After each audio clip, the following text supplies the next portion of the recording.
राधे राधे। जय श्री कृष्ण। हर हर महादेव। जय भोलेनाथ। गणेश जी का आवाहन करते हुए आज हम सुनेंगे हरतालिका तीज की व्रत कथा। एक बार भगवान शिव ने माता पार्वती को उनके पूर्व जन्म का स्मरण कराने के उद्देश्य से इस व्रत के महात्म की कथा कही थी। जो भी महिलाएं, जो भी बहनें मेरी कथा सुन रही हैं, इस कथा को सुनने मात्र से ही कहते हैं कि सौभाग्यवती स्त्री का सौभाग्य अखंड होता है। कुंवारी कन्याओं को मन चाहे पति की कामना पूरी होती है। तो इस कथा को सभी को सुनना चाहिए। तो आइए सुनते हैं हरतालिका तीज की व्रत कथा। श्री भोले शंकर बोले, हे गौरी, पर्वतराज हिमालय पर स्थित गंगा के तट पर तुमने अपनी बाल्यावस्था में 12 वर्षों तक अधोमुखी होकर घोर तप किया था। इतनी अवधि तुमने अन्न न खाकर, पेड़ों के सूखे पत्ते चबाकर व्यतीत किए। माँ की विकाल शीतलता में तुमने निरंतर जल में प्रवेश करके तप किया। बैसाख की जला देने वाली गर्मी में तुमने पंचअग्नि से शरीर को तपाया। श्रावण की मूसलाधार वर्षा में खुले आसमान के नीचे बिना अन्न जल ग्रहण किए समय व्यतीत किया। तुम्हारे पिता तुम्हारी कष्ट साध तपस्या को देखकर बड़े दुखी होते थे। उन्हें बड़ा क्लेश होता था। तब एक दिन तुम्हारी तपस्या तथा पिता के क्लेश को देखकर नारद जी तुम्हारे घर पधारे। तुम्हारे पिता ने हृदय से अतिथि सत्कार करके उनके आने का कारण पूछा।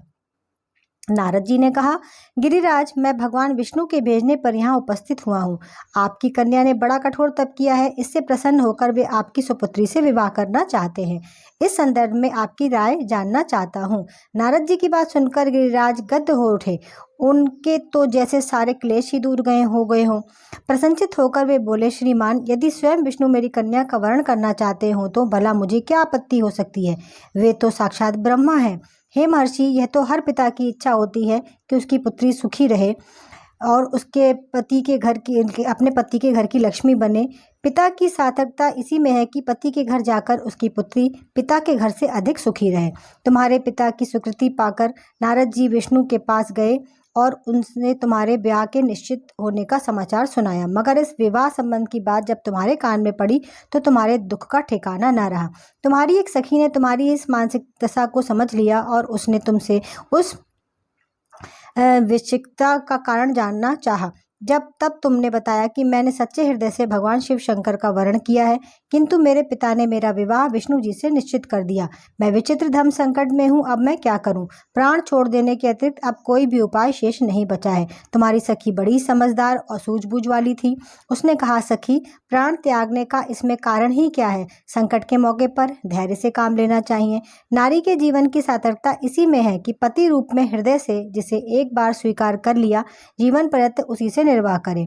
सच्ची आस्था और एक निष्ठा के समक्ष तो ईश्वर को भी समर्पण करना पड़ता है।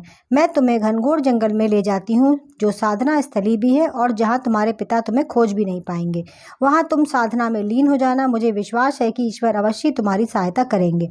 तुमने ऐसा ही किया। तुम्हारे पिता तुम्हें घर पर न पाकर बड़े दुखी और चिंतित हुए। वे सोचने लगे कि तुम जाने कहाँ चली गई। मैं विष्णु जी से उसका विवाह करने का प्रण कर चुका हूँ। यदि भगवान विष्णु बारात लेकर आ गए और कन्या घर पर न हुई तो बड़ा अपमान होगा। मैं तो कहीं मुंह दिखाने के योग्य भी नहीं रहूंगा।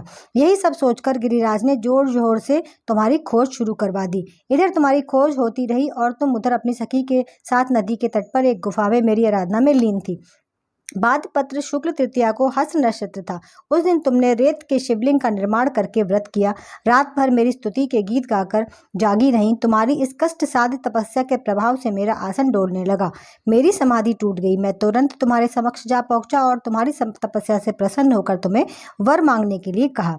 तब अपनी तपस्या के फलस्वरूप मुझे अपने समक्ष पाकर तुमने कहा कि मैं हृदय से आपको पति के रूप में वर्ण कर चुकी हूँ। यदि आप सचमुच मेरी तपस्या से प्रसन्न होकर आप यहाँ पधारे हैं तो मुझे अपनी अर्धांगिनी के रूप में स्वीकार करिए। तब मैं तथास्तु कहकर कैलाश पर्वत पर लौट आया। प्रातः होते ही तुमने पूजा की समस्त सामग्री को नदी में प्रवाहित करके अपनी सहेली सहित व्रत का पारण किया। उसी समय अपने मित्र बंधु व दरबारियों सहित गिरिराज तुम्हें खोजते खोजते वहां आ पहुंचे और तुम्हारी इस कष्ट साधित तपस्या का कारण तथा उद्देश्य पूछा। उस समय तुम्हारी दशा को देखकर गिरिराज अत्यधिक दुखी हुए और पीड़ा के कारण उनकी आंखों में आंसू उमड़ आए। तुमने उनके आंसू पोंछते हुए विनम्र स्वर में कहा, पिताजी, मैंने अपने जीवन का अधिकांश समय कठोर तपस्या में बिताया है। मेरी इस तपस्या का उद्देश्य केवल यही था कि मैं महादेव को पति के रूप में पाना चाहती थी। आज मैं अपनी तपस्या की कसौटी पर खरी उतर चुकी हूँ। आप क्योंकि विष्णु जी से मेरा विवाह करने का निर्णय ले चुके हैं, इसलिए मैं आपके आराध्य की खोज में घर छोड़कर चली आई। अब मैं आपके साथ इसी शर्त पर जाऊंगी कि आप मेरा विवाह विष्णु जी से न करके महादेव से करेंगे। गिरिराज मान गए और तुम्हें घर ले गए। कुछ समय के पश्चात शस्त्र लोक विधि विधान पूर्वक हम दोनों का विवाह संपन्न हुआ। हे पार्वती, भाद्रपद की शुक्ल तृतीया को तुमने मेरी आराधना करके जो व्रत किया था, उसी के फलस्वरूप मेरा तुमसे विवाह हो सका। इसका महत्व यह है कि मैं इस व्रत को करने वाली कुंवारियों को मनवांछित फल देता हूँ। इसलिए सौभाग्य की इच्छा करने वाली प्रत्येक युवती को यह व्रत पूरी निष्ठा भाव और आस्था से करना चाहिए। बोलिए माता पार्वती और भोलेनाथ की जय।